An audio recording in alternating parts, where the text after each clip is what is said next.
আমরা কি করি? আমরা সারাদিন মোবাইল নিয়ে ব্যস্ত থাকি। এই মোবাইলের অত্যাচার থেকে বাঁচার জন্য আমার মা বাবা কি করে? বিদেশ পাঠিয়ে দেয়। একটু উড়োজাহাজ ঘুরে আবার 15 দিন পরে আবার দেশে ফিরে আসলাম। একদিক দিয়ে আমার বাবা মার সংসারে যা সঞ্চয় ছিল সেই সঞ্চয়টুকু সব শেষ করে দিলাম। কিভাবে শেষ করে দিলাম? এক টুকরা পাথর একটা গ্লাসে যদি নিক্ষেপ করি, গ্লাসটা গুঁড়ো হয়ে যায়, শুধু এক টুকরা পাথর।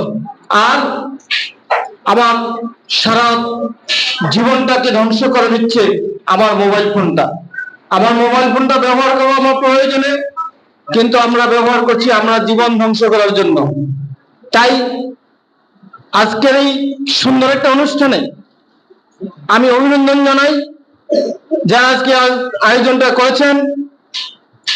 আমি আসলে আগে বুঝতে পারি নাই এত সুন্দর আয়োজন, এত সুন্দর কথা বলবে। শেষ পর্যন্ত দেখে আসলাম পরীক্ষার হলে গিয়ে আমার সময়টুকু কিভাবে আমি কাজে লাগাবো, সেই সময়টুকু আমরা এখানে দেখে নিলাম। দেখো, জীবন যদি গড়তে হয় আমার সাথীর প্রয়োজন হয়। আমি কাকে সাথী করে নেব? যিনি আজকে আমার জীবন গড়ার জন্য ব্ল্যাকবোর্ডে সম্পূর্ণ জীবনটা আমাকে দেখিয়ে দিয়ে গেল। আমার জীবন নির্ভর করে পরীক্ষার খাতার উপর।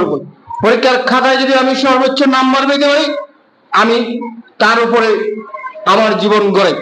তাই আজকে যারা এই শিক্ষা সন্ধানী সংগঠনকে আমি আবারও অভিনন্দন জানাই এবং আমার অন্তর থেকে আবারও শুভেচ্ছা জানাই যে এইভাবে আপনারা এগিয়ে যান। আমাদের কোমলমতি শিক্ষার্থীরা যাতে একটু হলেও যদি বোঝে তাইলে তারা মানুষ হতে পারবে।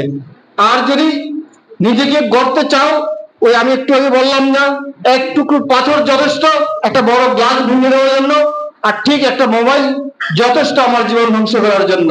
আমি মোবাইলটা বেছে নেব এদের মতো মানুষকে। দেখো, নিঃস্বার্থে আমরা সর্বোচ্চ জায়গায় লেখাপড়া করতে গিয়ে কি কি জায়গায় আমরা বাধা পেয়েছি, কি কি জায়গায় আমরা সমস্যায় পড়েছি, এই সমস্যাগুলি তুলে ধরছে তোমাদের সামনে তোমাদের বড় ভাই, আমাদের এই স্নেহের ছোট ভাই এবং ছাত্রের সমতুল্য যারা। আমি আবার অভিনন্দন জানাই তোমাদেরকে যারা মনোযোগ সহকারে শুনেছ। আমি আশা করি এই কথাগুলি প্রতি পদক্ষেপে কাজে লাগাবে।